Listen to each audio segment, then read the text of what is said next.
Oke, assalamualaikum warahmatullahi wabarakatuh. Selamat datang kembali ke video lanjutan ya dari mata kuliah pemrograman mobile. Kemarin kita sudah di video sebelumnya ya, sorry. Kita sudah belajar gimana caranya teorinya ya,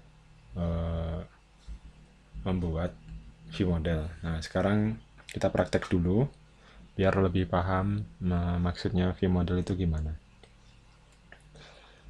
Di sini saya mau membuatkan aplikasi sederhana ya. Jadi di sini nanti bakal bikin semacam push up counter. Sederhana banget, cuma counter aja. Terus nanti ini di tap gitu. Nanti angkanya naik.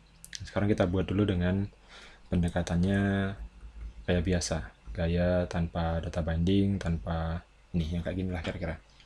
Jadi si activity akan bertanggung jawab atas semua hal di sini. Oke, kita buka codingan. Oh, kok gini?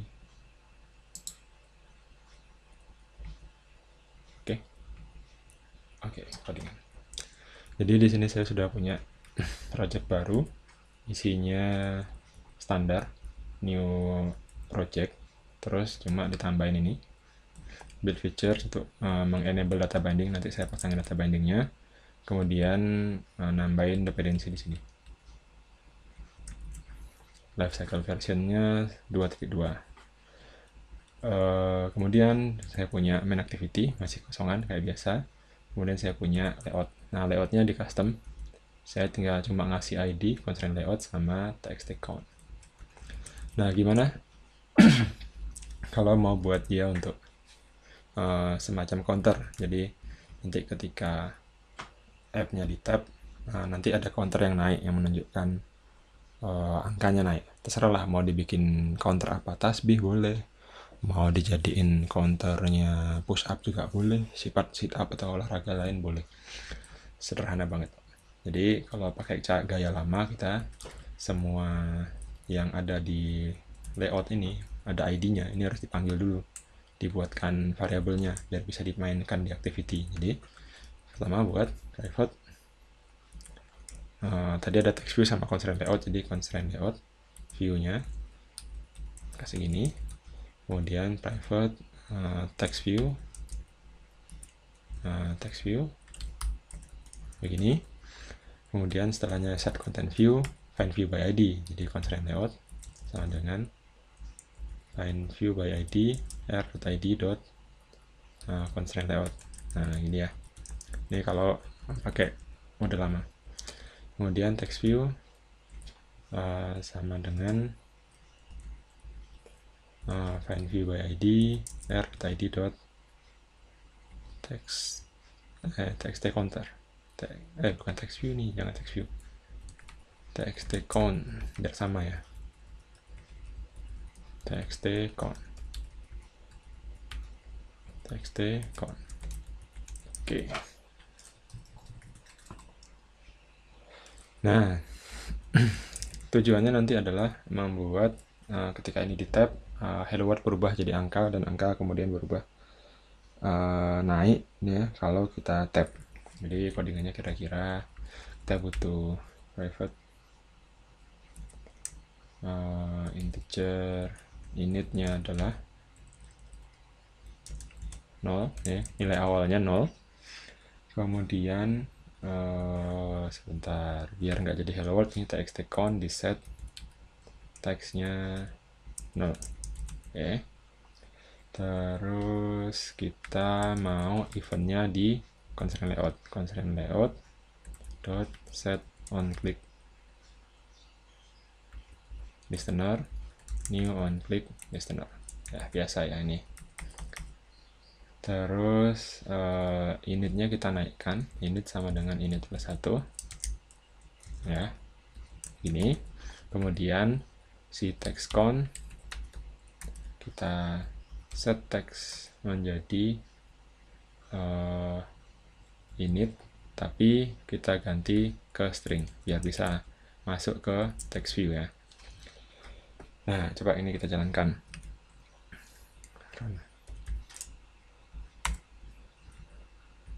Kita lihat hasilnya sambil nunggu. Nah, kita lihat ya, di sini activity model lama ya, gaya yang lama nih. Apa yang ada di activity? User input di handle activity. Buktinya di mana? Set on click listener ya. Set on click ya listener. Terus proses data di mana? Tadi yang init sama dengan init plus 1. Kemudian loading data di mana? Ya tadi set text ya. Nyeting tampilan ya, find view by ID. Simpan UI dan restore UI lah, kayak gitulah kira-kira. Jadi semua tugas itu ada di si activity. Beratnya di mana? Semuanya akan ada di sana dan itu berat banget di activity-nya. Bukan berat secara loading ya, tapi secara code dia bertanggung jawab atas segala hal. Contoh hasilnya adalah ini ya. Oh, kecil fontnya. Ganti dulu. Di main, ini ganti text size 32 SP. Oke. Taruh lagi. Sorry ya. Kecil. Oke. Sambil nunggu lagi, nah gimana nanti kalau kita pakai view model? Ya, ini kita split 2 nih. Tanggung jawabnya di split. Tapi nanti kita sambil jalan ya. Nih, ya, saya tap. Nah, ini benar. Ini working ya, jalan. Tapi kelemahannya tuh di sini ketika kita putar. Nah, dia ini kereset lagi nih jadi 0 di sini. Tapi kalau kita tap lagi dia naik. Cuma kalau kita rotate lagi, configuration change, nah hilang. Nah, itu artinya apa? Kenapa terjadi seperti itu? Karena si ini tadi. Proses ini tadi nih. Mana ya? Nih. Di sini activity destroy ya. Objek ini destroy ketika ada rotasi. Ketika rotasi, semua coding diulang lagi dari atas. Dari sini. Mana ya? Dari ini ya, codingan yang ini. Codingan diulang lagi dari sini nih. Nah, semua diulang lagi, akhirnya apa? Datanya balik lagi jadi 0. Akhirnya nggak bisa. Agak ribet kan jadinya. Nah, gimana kalau kita solve pakai view model? Sekarang kita coba aja. Bisa apa enggak? Kalau kita ikutin langkah-langkahnya. Jadi kalau teman-teman males ngedengerin video, boleh langsung cek sini ke repository GitHub saya tentang di sini sudah ada ininya sih. Sudah ada playlistnya lah, semacam playlist gitu. Yang bisa teman-teman pelajarin di sini. Nih, cari yang basic view model, terus nanti cari di branch yang ini. Nah, ini kebetulan branchnya belum saya kasih nomor. Ini paling yang awal-awal ini welcome view model ini lah. Nih, di branch yang welcome view model ini nanti bisa dicek codingan yang ada di slide ini kayaknya yang welcome view model itu. Kita udah update Gradle, kita udah buat view model class.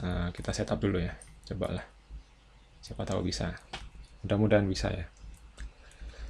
Ini tak buang. Ini dibuang. Ini dibuang. Ya, balik lagi kayak gini kayak biasa. Ini di optimize dulu biar nggak ngawur. Oke. Terus ini kita mau pakai data binding nih. Karena data binding udah diajarin. Alt enter, convert data binding layout. Nah, ini udah jadi. Sekarang kita bikin view modelnya. Langkah pertamanya nih ya, jurusnya nih, buat view model class. Oke, kita buat view model class. Kita buat view model class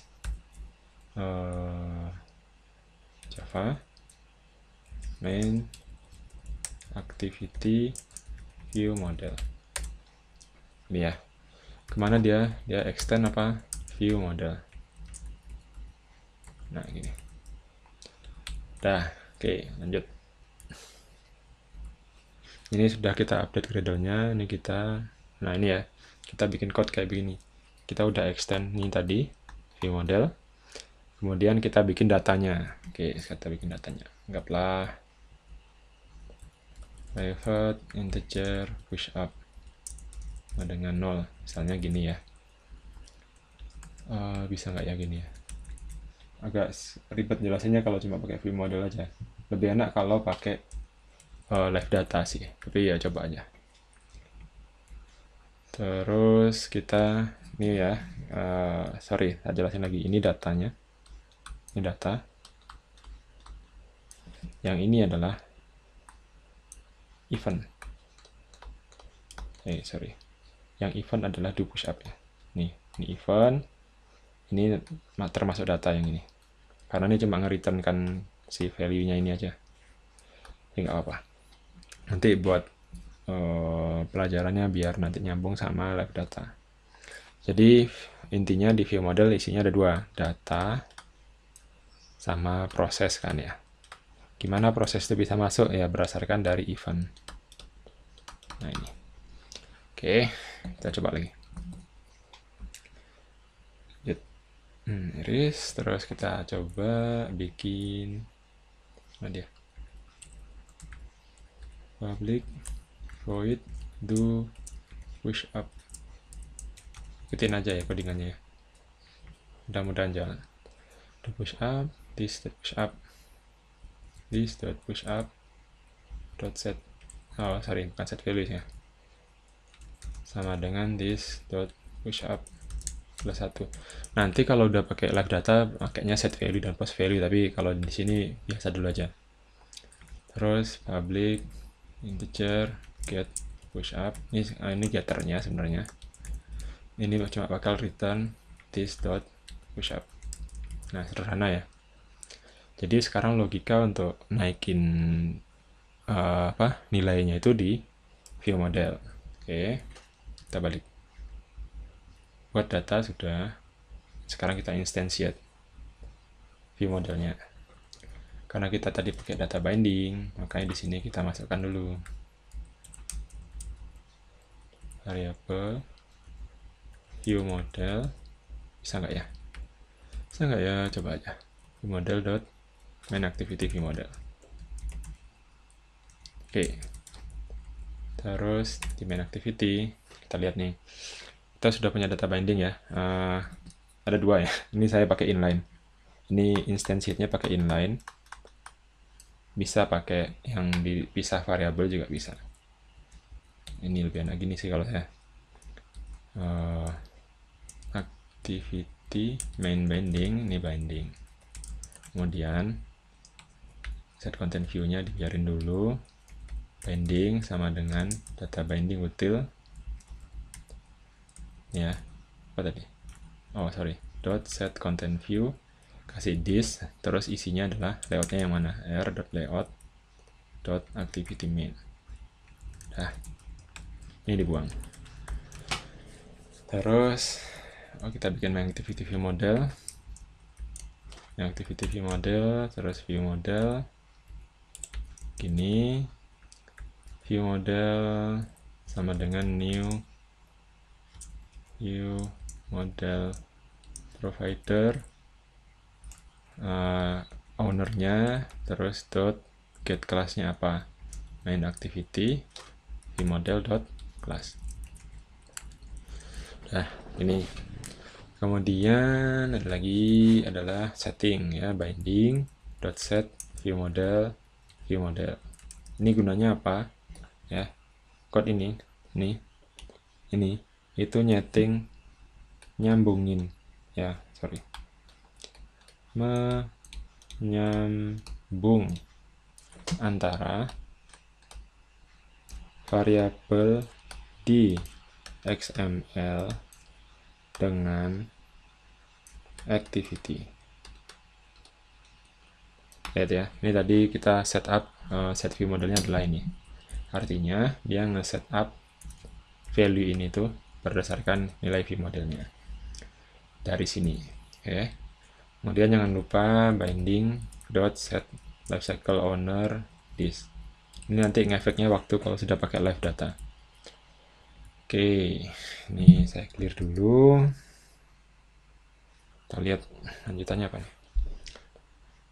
Nah, di sini masih banyak ya codingannya karena belum pakai live data dan teman-temannya, tapi bersabarlah ya, nanti kita masuk ke topik live data. Di sini sama ya, sampai set lifecycle owner-nya nih. Ini masih ada, set view model masih ada. Oke. Nah, apa yang saya lakukan adalah ngeset value-nya berdasarkan ini. Nilai dari, sekarang nilainya itu bukan 0 lagi, bukan di set 0 kasar kayak tadi ya, tapi sekarang diambil dari view model. Terus ketika ada event, di sini adalah update di view model. Kemudian ini ambil lagi dari view model. Ya, agak belibet sih codingannya, tapi ini karena belum pakai live data. Jadi nanti kalau udah pakai live data lebih rapi lagi. Oke, saya iris dulu, kita coba. Apa yang kita lakukan, binding.txt count.setText ya.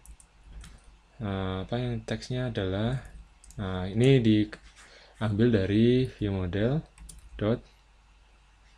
get push up. Tapi karena ini nanti dia bakal sini ya, get push up ini returnnya integer ya, makanya dipakai di sini saya pakai string dot value of ya, string dot value of. Nanti kalau nggak pakai ini nanti dia error kayak tadi pakai. Nah gini, sekarang kalau kita run jalan nggak ya? Sorry.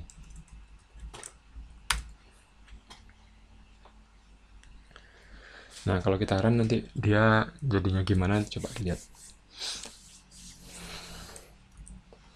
Terus yang kurang kan tinggal nambahin click listener yang bakal ngupdate data di view model, kemudian ngambil lagi data dari view model ke sini. Oke.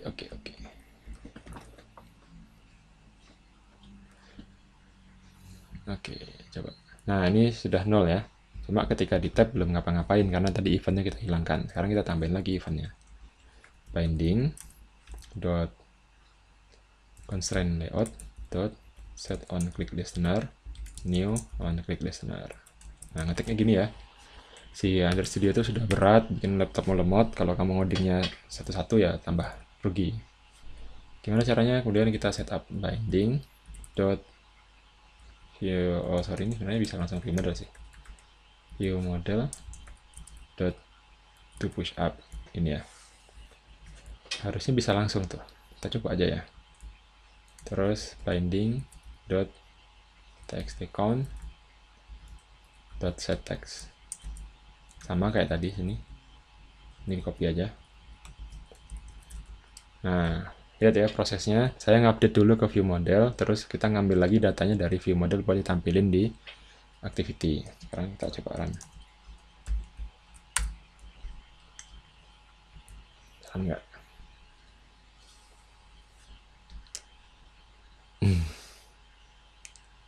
Nah dia ke update, kalau di rotate hilang nggak? Nah, nggak hilang, beda ya, sama codingan yang tadi. Nah, ketika kita naikin lagi, kita rotate balik, configuration change, dia nggak hilang, datanya masih ada. Nah, inilah yang menjadi problem sih sebenarnya di Android. Configuration change itu life cycle-nya ngedestroy activity lagi. Nah, ini memancing banyak bug. Jadi kalau sebaiknya belajarlah ngoding yang pakai pattern sehingga nanti aplikasimu lebih gampang manage bugnya. Jadi kalau sekarang yang sudah terjadi ini adalah kalau boleh digambarkan jadinya kayak gini ya. Kalau yang sebelumnya si aplikasi kayak kotak gini misalnya ada angkanya 1 di tab, datanya tuh nempel di activity, ini data ya, data. Ketika di destroy atau ada config change, maka si data ini ikut hilang, kemudian dibuat ulang ya, diulang.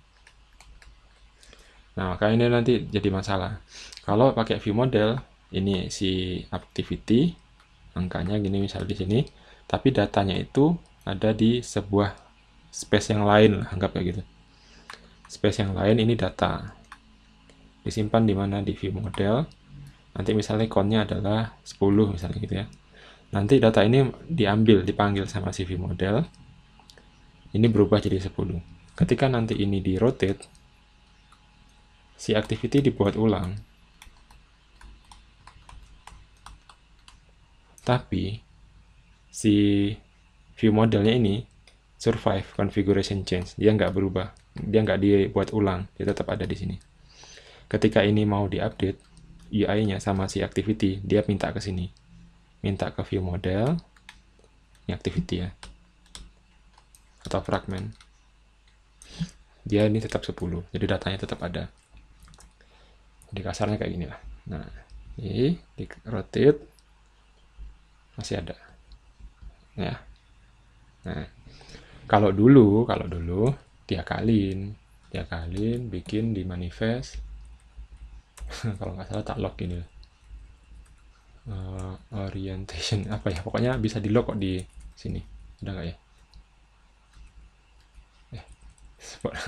Aduh apa ya sintaknya saya lupa. Orientation. Oh enggak. Landscape. Halo. Rotate. Lupa. Pokoknya ada di sini. Di setup entah di application-nya entah di intentnya ya. Pokoknya di log biar nggak bisa muter. Itu aja. Tapi ya masih banyak lagi event-event lifecycle lain yang nggak bisa diatasi dengan cara itu. Nah, akhirnya keluarlah ya pattern yang pakai ViewModel ini. Jadi silahkan dipelajari, codingannya ada. Saya open kok di sini. Silahkan dicoba dilihat perjalanan saya mempelajari ini ya. Banyak salahnya. Saya yakin kamu bisa lebih belajar banyak dengan melihat kesalahan saya daripada melihat benernya gitu ya. Nah, silakan dipelajari. Jangan lupa di like dan di subscribe channelnya. Kalau cocok, senang dengan cara mengajar saya, silahkan di share ya.